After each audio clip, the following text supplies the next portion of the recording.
que tiene que ver con el último elemento también que vamos a considerar dentro de lo que maneja un sistema operativo, como los dispositivos de entrada y salida. Recordemos que hemos empezado a hablar del elemento más importante, que es el procesador, y hemos concentrado varios temas en torno al procesador. Luego hemos hablado de la memoria principal, para una forma de ver de que cualquier cosa que esté en RAM se puede ejecutar, si no está en RAM no se ejecuta en el procesador. Cualquier cosa que cambie en RAM tiene que ser guardada, así que hemos manejado un sistema de archivos que permita de alguna manera crear una estructura en la cual se van a guardar los archivos. Cada sistema operativo tiene su propia estructura, también hemos hablado sobre eso. Y ahora nos falta definir dispositivos de entrada y salida. Son muchos, pero vamos a considerar de manera general primero cómo interactúan los dispositivos de entrada y salida con el procesador, de qué manera, y luego vamos a concentrarnos en algunos dispositivos, como son el disco duro, un disco de estado sólido, DVDs, Blu-rays, etcétera, para poder entender un poco de qué forma funciona. Entonces, los dispositivos, de acuerdo a su característica, pueden trabajar de forma diferente. Hay aquellos que van a trabajar en forma secuencial, aquellos que van a trabajar en forma randómica. Por ejemplo, secuencial nos estamos refiriendo a un carácter por otro, serial. Una cinta de audio, si ustedes todavía tienen cintas de audio en su casa, trata la información de forma secuencial. Si ustedes quieren escuchar un tema respectivo, tienen que rebobinar o adelantar la cinta para poder escuchar el tema. Random implica que en vez de la cinta ahora tienen un CD y ustedes escogen el tema, automáticamente se va a ubicar en la pista respectiva y va a ejecutar el tema. Entonces ahí tenemos la diferencia entre secuencial y randómico. Existen dispositivos que pueden transferir la información de forma síncrona o de forma asíncrona. Algunos dispositivos necesitan comunicarse con el procesador en tiempo real, así que son síncronos. O algunos que son asíncronos van a crear un buffer y luego van a poder recién manejar. Síncronos tendríamos, por ejemplo, el ratón, el manejo del ratón y el puntero. Asíncrono vendría a ser un poco el disco duro, que va a ir guardando la información que está recuperando y recién subir la memoria para poder comunicarse. Pueden ser de solo lectura o lectura-escritura. La impresora, por ejemplo, es un dispositivo de lectura-escritura, pero no en el sentido de que podemos leer cosas de la impresora. Hay un mecanismo que nos permite guardar cosas ahí, eliminarlas. Entonces, tenemos dispositivos de solo lectura, por ejemplo, en el caso de que estemos leyendo un CD, no podemos escribir sobre el CD, a menos que tengamos la opción de hacerlo, pero también podemos solo leerlo. En el caso de un disco duro es lectura y escritura. El sistema operativo tiene que permitir que cualquier aplicación utilice los dispositivos que tengamos en la máquina. Entonces tiene que ofrecer todos los dispositivos de la computadora para que los usuarios y las aplicaciones puedan utilizarlo de la manera más transparente posible. El usuario no tiene que adentrarse en elementos como marcas, modelos, velocidades, tecnologías, no le interesa. ¿Qué funciones tiene el sistema de entrada y salida dentro de un sistema operativo? Tiene que comunicarse con los dispositivos y lo que tiene que hacer es enviar comandos. Cada dispositivo tiene una forma de comunicarse, no diferente, la misma, pero tiene que utilizar ciertos comandos entre el dispositivo y el sistema operativo o el procesador. ¿A través de qué se hace esto normalmente? Se logra la comunicación con algo que se llama interrupciones. Aparte de esto, el sistema de entrada y salida tiene que controlar errores y proporcionar una interfaz entre dispositivos y el resto del sistema. Si ustedes se dan cuenta, cuando tienen una impresora y la tinta se ha acabado o el papel se ha atascado, no necesitan ir a la impresora para verificarlo. Les va a salir un mensaje que va a darles ese estatus. Justamente es la comunicación que tiene el sistema operativo con el dispositivo. Esta comunicación se hace a dos niveles, o el trabajo se realiza a dos niveles. Hoy vamos a hablar de la primera parte, que tiene que ver con el hardware de entrada y salida. ¿Está bien? Vamos a hablar sobre el hardware, principalmente de los dispositivos de entrada y salida de manera general. Los dispositivos se clasifican en dos tipos: los dispositivos de bloques y los dispositivos de caracteres. Si ustedes recuerdan, ya habíamos hablado al respecto de los tipos de dispositivos de bloques y de caracteres. Les he mostrado en Unix cómo se pueden distinguir estos. ¿Alguien se acuerda qué dispositivos son de bloques y qué dispositivos son de caracteres?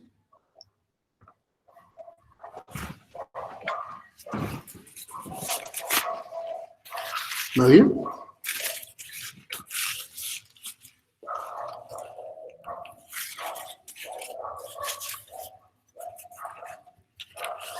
De bloques, a lo que me acuerdo, es almacenamiento, y por caracteres sería la impresora, mouse, teclado. Ok. Las unidades de almacenamiento, discos, normalmente son por bloques. Y bueno, el tema anterior nos ha dado la razón. Hemos manejado por bloques o clusters en el caso de Windows. ¿Qué es un bloque?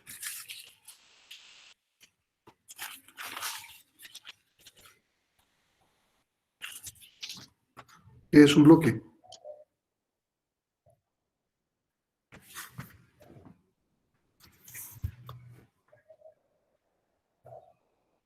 Vamos, está en el tema anterior. ¿Qué es un bloque?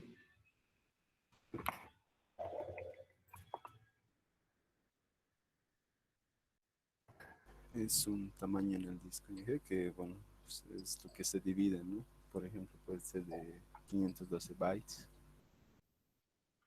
El disco duro, por ejemplo, viene preformateado. ¿De qué tamaño son los preformatos que viene con el disco duro?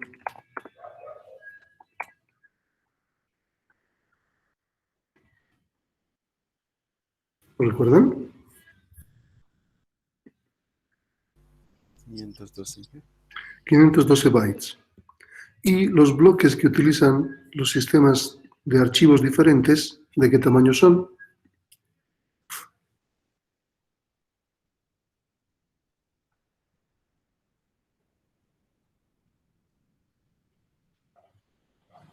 FAT, por ejemplo, o NTFS, ¿cuál es el tamaño por defecto que formatea una unidad?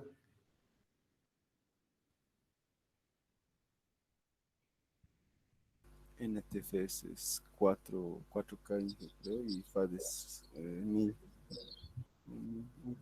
Sabemos muy bien que esto va a depender, hemos visto unas tablas, va a depender del tamaño del disco. Siempre nos va a ofrecer un valor por defecto, pero depende del tamaño de disco. Y hemos visto unas tablas que nos decían que en función del tamaño, los tamaños de bloques iban a cambiar. Entonces, un bloque no es otra cosa que un conjunto de sectores. Y un sector en disco duro son 512 bytes. Un bloque puede ser igual a un sector, en el caso de NTFS, pero puede tener 2 sectores, 4 sectores, 8 sectores. Normalmente son 8, 4K. Entonces, cualquier información que guardemos está ocupando 4K, por lo mínimo. Vemos aquí, se puede ver, los dispositivos que empiezan con una C. Estos dispositivos son de caracteres. Entonces, aquí hay terminales tontas. Terminales vienen a ser como el monitor o el teclado que va a comunicarse con Unix. Hay terminales.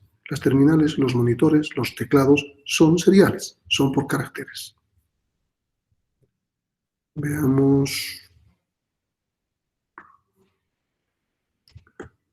Dispositivos por bloques, empiezan con una B. Y claramente aquí nos muestra los discos. Entonces, estamos diferenciándolos, estamos mostrando, en Unix se puede ver esto. Tenemos dos tipos de dispositivos, independientemente del sistema operativo, que se tratan por bloques o por caracteres, y es la forma en la que se van a comunicar, porque la forma de comunicarse con un dispositivo por bloques es diferente a la forma de comunicarse por un dispositivo de caracteres. Ahora, existen otros tipos de dispositivos que no son ni por bloques ni por caracteres. el reloj del computador. ¿De qué se encarga el reloj? ¿Alguien me puede decir? ¿El reloj del computador?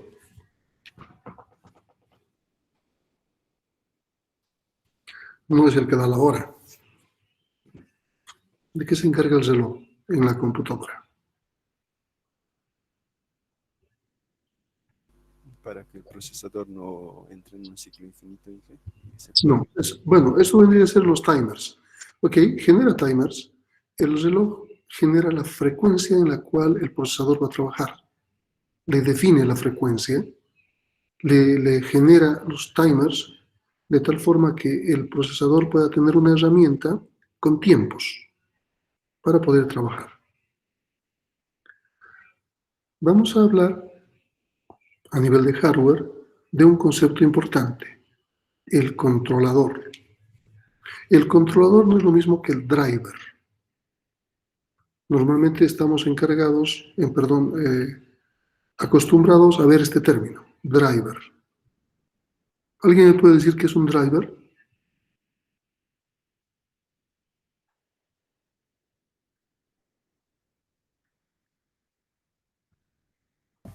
Es un software encargado del funcionamiento de un hardware en específico.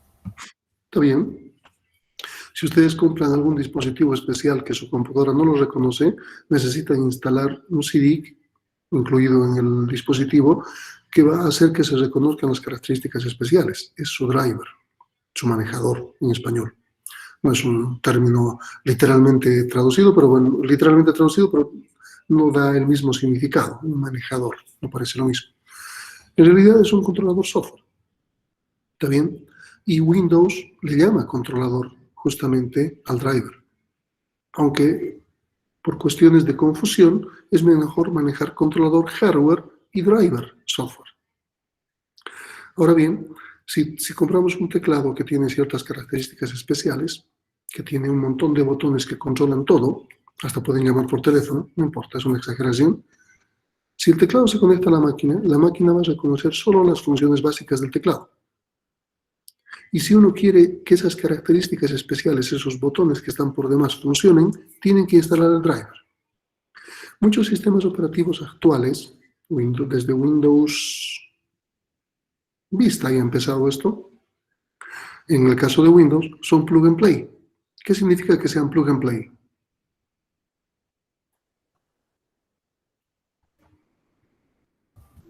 Conecta y está listo para usarse. ¿Ok? ¿Y por qué estaría listo para usarse cuando se conecte?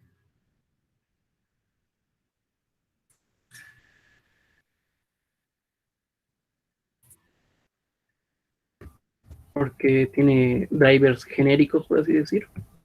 Está bien, esa es la respuesta.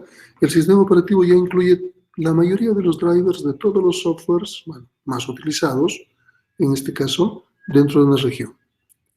De tal manera que cuando uno enchufa, automáticamente el driver se instala y el dispositivo está listo para funcionar. El plug and play tiene una demora porque se conecta y no se puede empezar a trabajar. Se conecta, el sistema operativo lo reconoce, instala su driver y está listo para trabajar. Esa vendría a ser un poco la mecánica. Un controlador, que es diferente a un driver, estamos hablando de hardware, tiene que ver con el funcionamiento a nivel de hardware de un dispositivo. Aquí tenemos un bus en la parte inferior, un bus que podría ser el bus de datos, el bus de control o el bus de direcciones. Estamos poniéndolo de forma general como un bus. ¿Está bien? Con la idea de que se interrelaciona el procesador que está en la parte izquierda con la memoria. Sabemos muy bien que cualquier cosa que tiene que ejecutarse tiene que estar en la RAM. Eso es importante. Así que la interrelación entre CPU y RAM es muy, muy directa. Si vemos por la parte superior de la gráfica, identificamos distintos tipos de dispositivos. Bueno, tal vez ustedes no conozcan el floppy disk drive, que es una disquetera que antes existía para poder transportar información en un dispositivo que tenía la misma forma de trabajar que un disco duro, pero era un disco flexible, es decir, no utilizaba láminas metálicas, sino utilizaba láminas de plástico. Y apenas podía almacenar 1.44 megabytes. Imagínense, no podrían llevar nada absolutamente actualmente con los archivos que se generan en ese disquete. Entonces, esto se ha reemplazado por lo que ahora tenemos con los pendrives. Los pendrives nos permiten transportar la información. Tenemos un disco duro, tenemos un teclado, tenemos un monitor, pero no importa el dispositivo que tengamos aquí arriba. No importa cuál sea el dispositivo. Cada dispositivo tiene su controlador hardware. En las computadoras actuales, los motherboards, que tienen todo incluido, que tienen tarjeta de red, tarjeta de video, teclado, ratón, ¿qué más tiene incluido? Bueno, tenían incluido hasta modems. Vienen con controladores dentro de su placa. Si alguien tiene acceso a una placa y puede buscar un chip, normalmente rectangular, cerca del conector de teclado y ve su número, busca en internet a qué corresponde ese chip, se va a dar cuenta que es un controlador de teclado o un controlador USB, y a través del controlador USB permite reconocer teclados, ratones o lo que sea. Entonces, cada uno de los dispositivos necesita un controlador hardware, que repito, en la actualidad ya vienen incluido la tarjeta madre. Antes no lo era. La tarjeta madre tenía el procesador, los slots para la memoria y slots de expansión. A través de los slots de expansión, uno podía colocar un controlador para disqueteras y disco duro. Ahora ya viene un conector SATA en la tarjeta madre. Antes no lo era. Tenía que colocar una tarjeta de video para que pueda utilizar su monitor. Entonces eran tarjetas que se iban colocando en los slots. Es por eso que las computadoras antiguas, tenían más slots de expansión, porque la idea era que era la forma en la cual la computadora se estaba conectando con los dispositivos, a través de esos controladores que eran tarjetas que se instalaban en los slots. Ahora las computadoras tienen menos slots, porque en la práctica no se usan. Todo ya lo tiene incluido. Todo ya está dentro de la tarjeta madre. Obviamente, las características del controlador de la tarjeta madre son inferiores a una tarjeta externa. Un ejemplo, monitor. Si uno quiere utilizar la computadora para juegos, ¿qué es lo que les recomiendan cuando le van a vender la computadora?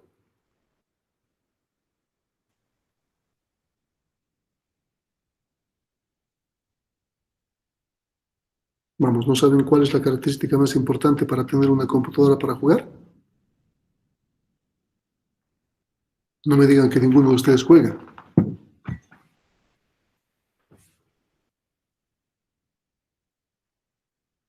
La Estas tarjeta PC de video.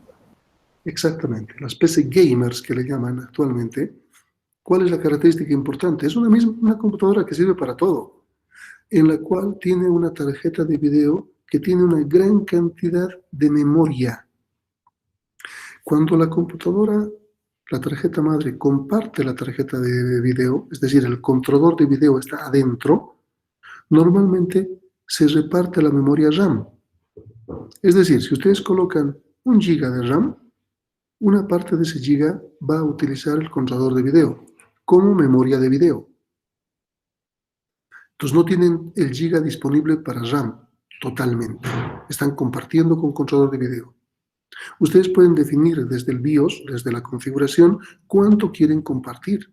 Entonces, si aumentan RAM, pueden aumentar la tarjeta de video, su memoria. Cuando es incluida on-board, esto se comparte. Lo cual es una mala noticia para los gamers, porque están desperdiciando RAM para utilizar la memoria de video. Ahora, si nosotros obviamos el hecho de que la tarjeta de video incluida no la vamos a usar e incluimos una tarjeta adicional, ahí podemos comprar con cierta cantidad de RAM. Las tarjetas de video pueden tener un montón de RAM, pero solo para video. Entonces, las tarjetas para los juegos, justamente, que aceptan 3D, realidad virtual o lo que sea, tienen una gran cantidad de memoria interna. Se va a colocar en un slot y se puede anular desde el BIOS, también desde el setup, desde la configuración, el controlador interno, de tal manera que la memoria RAM se utilice solamente para lo que tiene que hacerse. Esa es la idea. Ahora, no se puede colocar un controlador adicional de teclado. Los controladores, desde el principio de teclado y de ratón, siempre han venido incluidos dentro de la computadora. Siempre.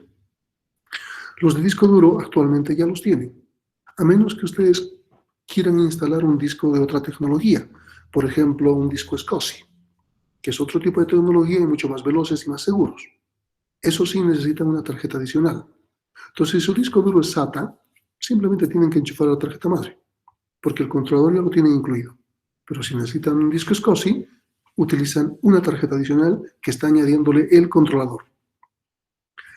Cuando hablamos de controladores, fíjense que los controladores se relacionan a través del bus con la memoria del procesador. ¿Por qué? ¿Por qué hay esa interrelación directa? El controlador es el que tiene que ver con el dispositivo, no el procesador ni la memoria. El controlador es el que está por delante, si se fija en la gráfica. Aquí explicamos un poco eso. ¿De qué forma se comunica el procesador, a través de ese bus, obviamente, con los dispositivos? Cambio la pregunta. ¿Cómo sabe el procesador qué disco duro va a utilizar para leer o para grabar? Voy a suponer que en mi máquina tengo 2 o 3 discos duros y que están particionados en 2. Así que tengo C, D, E, F, G, H. ¿Cómo sabe el sistema operativo, el procesador, en cuál de los 6 unidades tiene que guardar la información?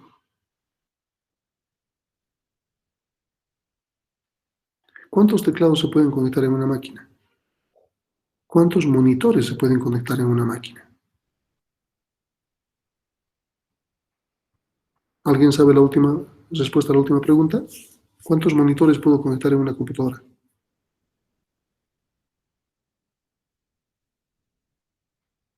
Dependería de la cantidad de salidas que tengamos. Por ejemplo, si en una placa de video tenemos dos, podríamos tener dos monitores. Ok, podríamos extender a una más, digamos 2. Se puede instalar hasta 3 monitores en una computadora. Entonces, ¿cómo sabe el procesador a cuál de las pantallas va a mandar cierta información? Porque vamos a suponer que tenemos extendida, como si fuese una pantalla, una sola pantalla extendida horizontalmente en nuestros 3 monitores. Pero obviamente cada monitor tiene su propia memoria, porque el controlador lo maneja de esa manera. ¿Cómo sabe el procesador a cuál de las 3 pantallas va a mandar información? ¿Cómo sabe el procesador a cuál de los 6 unidades de disco duro va a guardar la información? ¿Cómo diferencia?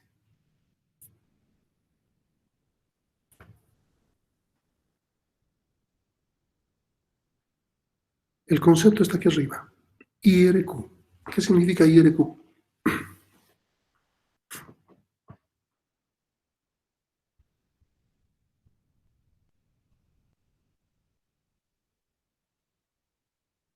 ¿Qué significa IRQ?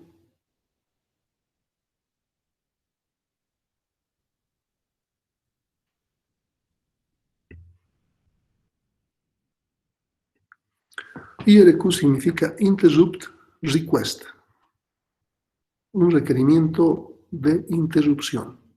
¿Cómo funciona?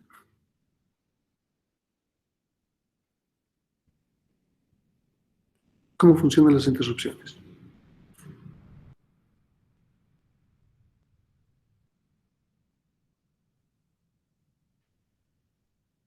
Aquí tenemos una tabla que de alguna manera resume las interrupciones de los dispositivos, no de todos, de ciertos dispositivos. Por ejemplo, ¿cuál es el primer dispositivo que se ha creado junto con la computadora? Dispositivo de entrada y salida.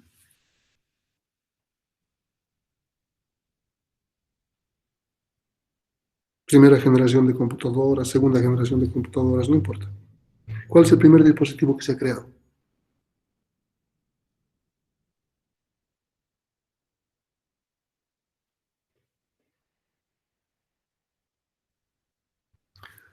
Fíjense en la tabla, el IRQ más pequeño, el reloj.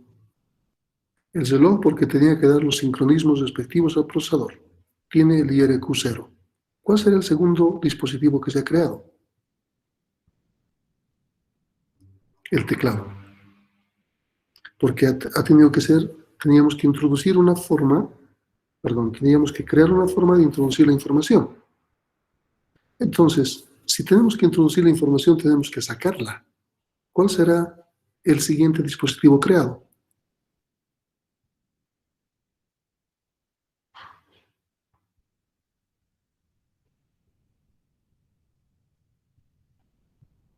Vamos, piensen. El RS232 secundario. No te he escuchado bien, más fuerte. El RS232 secundario. Ya estamos hablando de salidas seriales. Significa que esta forma, RS232, el 3 y el 4, nos permitían conectar salidas seriales. Los primeros ratones venían con RS232. Los primeros ratones. Luego han pasado a PS2 y luego a USB. Pero en esta época no habían ratones que se conectaban aquí. Era una forma de comunicarse con el mundo. Cuando, bueno, eso es en la parte de redes. Una computadora, si quiere comunicarse con otras computadoras o con otros dispositivos, necesita puertas de salida. La computadora tiene dos tipos de puertas de salida, las seriales y las paralelas. Normalmente a las paralelas se conectaban las impresoras y a las seriales se conectaban los teclados, los ratones, los módems que permitían viajar la información. Entonces, estas salidas seriales era una forma de que la computadora estaba expandiendo sus límites.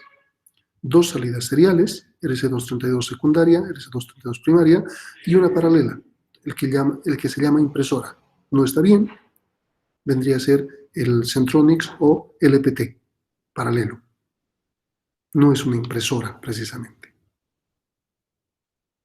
Pero fíjense que ahí no aparece monitor ni video en las primeras.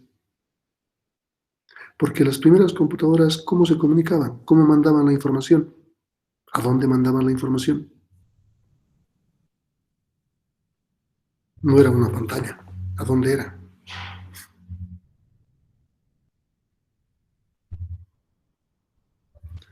A una impresora. Y tiempo después se han inventado los monitores. Entonces aquí tenemos una idea de las instrucciones que llevan cada uno de los dispositivos. Veamos el disco duro. 14. Entonces, si yo tengo 3 discos duros, los 3 van a tener el número 14. Sí y no. Normalmente cada controlador maneja 2 discos duros. Es por eso que cuando ustedes tienen una computadora, si tienen conectores IDE, van a tener 2 IDEs para 4 discos duros. Y si tienen SATA, van a tener una característica de un arreglo de SATAs que va a permitir de 4 a 6 discos duros. Y cada arreglo, cada uno que maneja 2 discos, va a tener un número de interrupción. Ahora vamos a suponer que este maneja 2 discos duros, el 14. ¿Cómo sé cuál de los 2 discos duros es el que tengo que usar? Si ambos tienen la misma interrupción.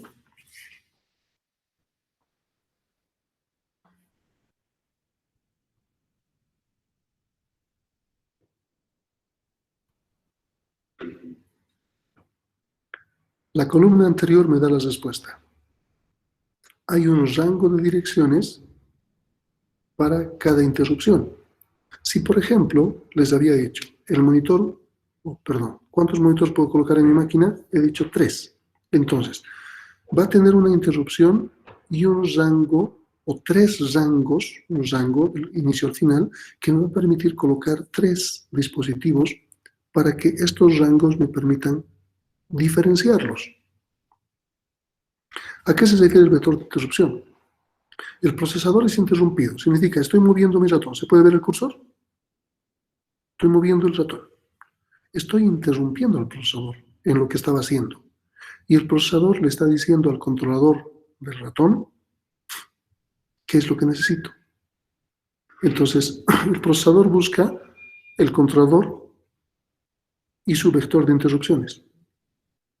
Entonces, con la interrupción identifica qué dispositivo es la interrupción y su rango de entrada y salida. sabe qué dispositivo es. Y luego busca su vector de interrupciones, donde están las rutinas que le van a permitir trabajar al controlador para saber qué es lo que está pidiendo. En este caso, el ratón se está volviendo loco. Entonces, el vector de interrupciones dirá, se está moviendo el puntero, pero no está haciendo nada más, no ha presionado clic. Presiono clic y me va a decir, está presionando clic, pero no está seleccionando nada. Ha seleccionado algo. Entonces empieza a buscar lo que estoy haciendo. Y el procesador es como un gerente de empresa. No se encarga de realizar todas las tareas de la empresa, sino que delega. Aquí tenemos un ejemplo de esto. Vamos a suponer que en el teclado he presionado una tecla.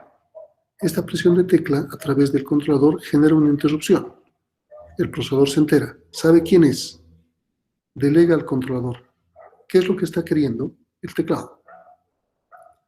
Si tiene que escribir algo, entonces le dirá al teclado, a su controlador, que a través del buffer, en cierto lugar de la memoria, lo lleve al video. Y va a aparecer en el monitor lo que estamos escribiendo. Entonces el procesador, les decía, es como un gerente que delega funciones a los controladores. Si este es el gerente, este será el subgerente de producción, subgerente de finanzas, subgerente no sé, de personal. Y aquí tenemos el personal, aquí tenemos toda la gente que maneja el dinero, aquí tenemos toda la gente que produce cosas. Esa es la idea. Estamos manejando en ese sentido. Así que a través de las interrupciones, el procesador se encarga de delegar funciones. El procesador sigue haciendo lo que estaba haciendo, simplemente le interrumpen, delega la función, vuelve a hacer lo que estaba haciendo. Ahora bien, vamos a ver esto reflejado en el sistema operativo. Veamos, he abierto un sistema operativo. ¿Dónde está mi sistema operativo? Ahora vamos a ver Windows XP. Lo malo es que han cambiado un montón de cosas. Quiero ver el administrador de dispositivos. No recuerdo dónde está el administrador de dispositivos. Aquí, hardware. Aquí está. Aquí. ¿Se puede ver? ¿Se distingue? ¿Se distingue? Ok. Hemos dicho que ¿quién tenía la primera interrupción?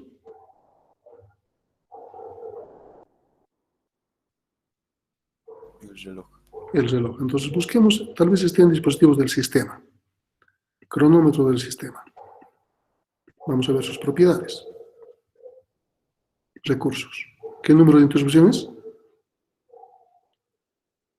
0. Fíjense que Windows le llama controlador al driver. Es lo que les decía. Y en recursos podemos encontrar el controlador como tal, en el caso de Windows. ¿Quién tenía la segunda interrupción?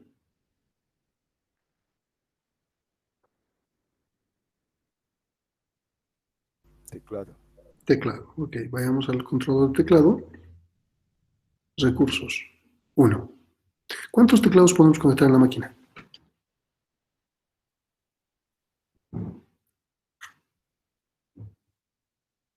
2. Fíjense los rangos de entrada y salida. Aquí están los rangos. Y esto nos permite definir cuántos se pueden manejar. 2. ¿Algún otro número cercano al 1 que recuerden? Puertos. Tenía el 3, el 4, los seriales. Y el 7 tenía el paralelo, creo. ¿Se acuerdan? Aquí tengo el 4. Significa que es COM1, serial. RC232, si quieren. Solamente está manejando el COM1, no maneja más. Bueno, esta es una máquina virtual. Obviamente es una restricción de hardware. Veamos la parte de disco. Entonces vamos a buscar controladores IDE. No sé si está en este. Recursos. No, este no es. Este es el controlador. Disco. ¿Dónde está disco? Disco, unidades de disco, aquí abajo.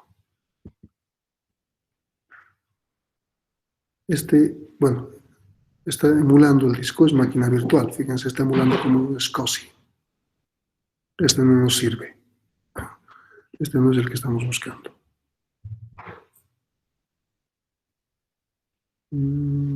SCSI, tal vez aquí. recursos. 17. Puede ser, o sea, discos, no ID, 14. Deberíamos empezar en un 14. Aquí tiene que estar canal principal, ID, recursos. 14, está bien. Y les decía que cada ID manejaba 2 discos duros, ¿se acuerdan? Entonces aquí está el primer rango, segundo rango. Ahora este es el primer ID. El segundo ID, esto ya no son SATA, lo está reconociendo como ID.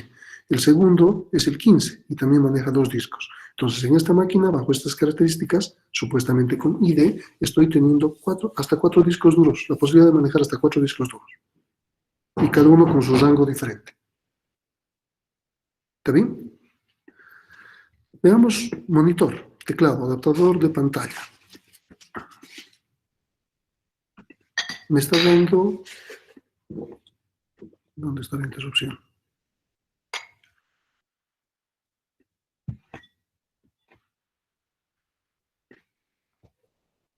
A ver, a ver.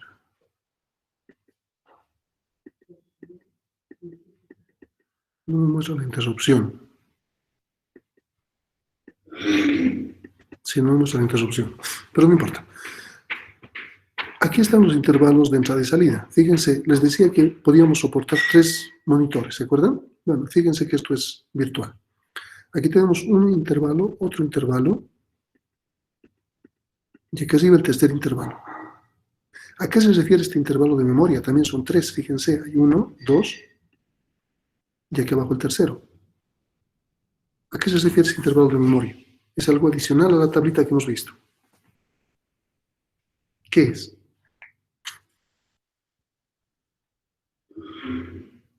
¿Por qué una tarjeta de video para jugadores necesita mucha memoria? ¿Cuál es la lógica de funcionamiento de un controlador de video? Un monitor no es otra cosa que un mapa de memoria. Pueden imaginarse como una matriz de filas y columnas. Y cada una de las celdas es una dirección de memoria. Entonces, el intervalo de memoria, este es para el primer monitor, por ejemplo. Entonces, este intervalo está agarrando toda esa matriz. De tal manera que si yo quiero escribir algo en pantalla, simplemente con el controlador lo va a colocar en alguna celda de esa matriz y se va a desplegar en la pantalla. Si yo coloco una letra A, lo va a colocar en cierta celda y va a aparecer la letra A. Esa es la hermenéutica básica del funcionamiento de un monitor. Por eso necesita memoria. Y en este caso su intervalo de memoria no es compartida, es propia, porque no está on board la tarjeta. A eso se refiere. ¿Está bien? Tenemos un adaptador de red, por ejemplo. Obviamente todo esto es virtual, fíjense. Veo recursos, el IRQ19 y tengo un rango. Significa una sola entrada de red. No puedo tener más tarjetas de red. No puedo tener más entradas de red. ¿Puedo colocar 2 tarjetas de red? Sí. Y va a tener otra interrupción con otro rango. En este caso tengo una sola entrada de red. ¿Qué otro elemento me faltaría ver? Aquí están los USBs, por ejemplo. Entonces, estos son los controladores. Vamos a ver, este tiene el IRQ18 y un intervalo. Pero tengo 2 de estos. Bueno, aquí tengo otro, el 17. Y estos son como hubs. Significa que entra uno y puede salir 4. No tiene su IRQ. Se maneja a través de estos. ¿Qué más nos faltaría ver?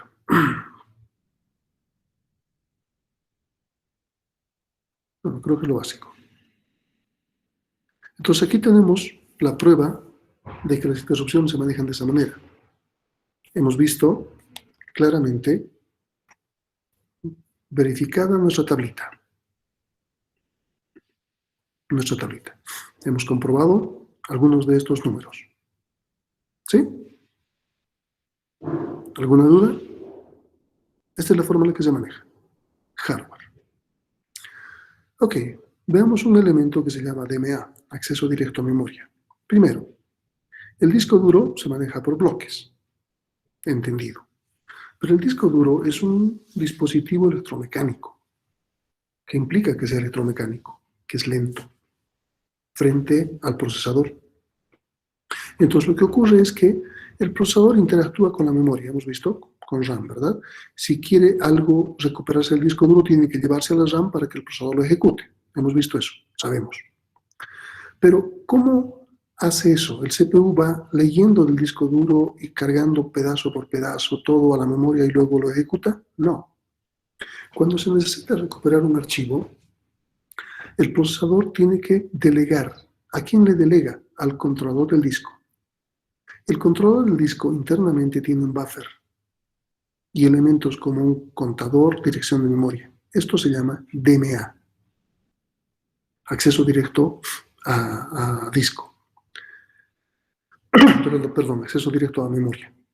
¿Qué implica? Entonces le dice el procesador, recupérame este archivo y me lo pones en este lugar de la memoria. Cuando ya lo tengas, me avisas. Y se pone a hacer lo que tiene que hacer. El controlador del disco empieza a leer bloque por bloque y va llenando el buffer. Y aquí su contador le dice si ha acabado o no ha acabado. Y va pasando a memoria, al rango que le ha dado el procesador. Otra vez lee, se llena su buffer, su contador cambia, vuelve a cambiar. Otra vez lee, se llena su buffer, vuelve a cambiar. Hasta que el contador le dice, ya hemos terminado. Está todo en la memoria. Así que interrumpe al procesador y le dice, ya está hecho el trabajo. El archivo está en memoria. El procesador le agradece y empieza a trabajar. Cuando va a guardar algo, ha modificado algo, lo mismo. Le dice el controlador, por favor, esta dirección de memoria, guárdamelo en disco. Entonces, el controlador hace lo mismo. Va leyendo de RAM, lo llena en su buffer y lo va poniendo poco a poco al disco, con su contador, hasta que se acaba. Luego le dice al procesador, ya he acabado, ya he guardado el archivo. Le dice gracias y libera la memoria. Entonces, el DMA es un dispositivo, es un mecanismo del controlador de disco muy importante, porque hace que la velocidad baja que tengan los discos duros, electromecánicos, se equiparen a la velocidad del procesador y puedan trabajar a buenas velocidades. Con los discos de estado sólido esto ya no sirve. ¿Sí? Es diferente el mecanismo. Pero bueno, aquí había que recalcar esto. Otro elemento importante de los discos, vamos a ponerlo en este caso, que esto fuese un plato metálico de un disco duro. Y cada una de esas divisiones, de esas 8 divisiones, es un sector o un bloque que tenemos que leer. Vamos a suponer un bloque. Entonces, ¿cómo podemos hacer? A ver. Necesito hacer girar esto de alguna manera. Ok. Este es el plato.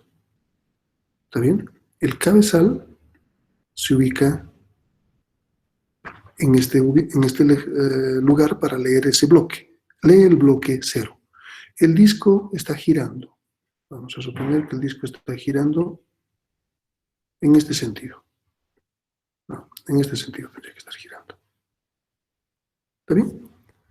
Entonces, lee el bloque 0.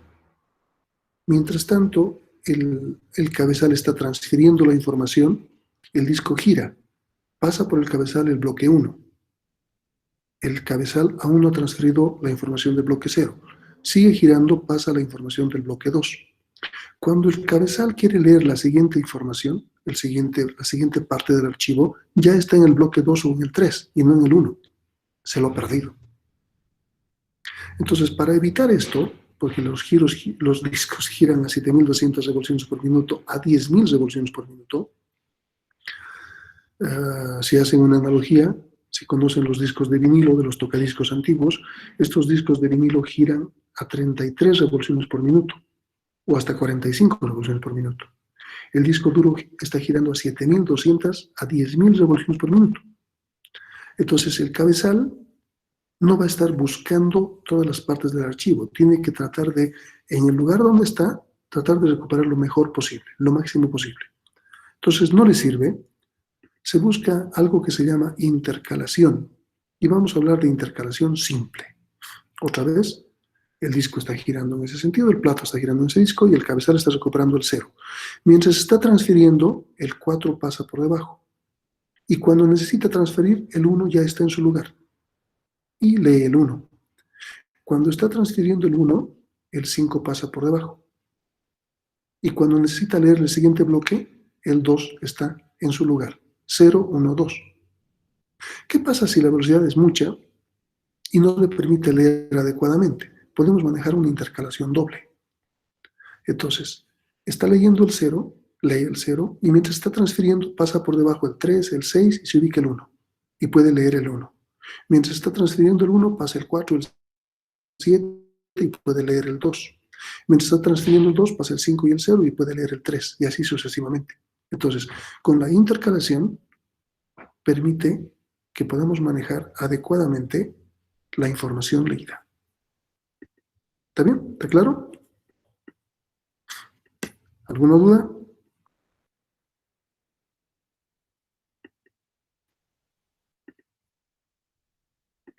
Esto es lo que se refiere a hardware.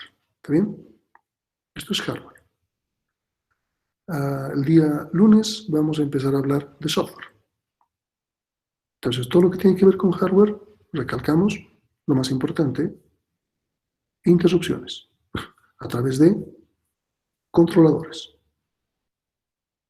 y un mecanismo que nos permite trabajar con velocidades adecuadas, DMA y la intercalación para discos duros. ¿Está bien? ¿Preguntas?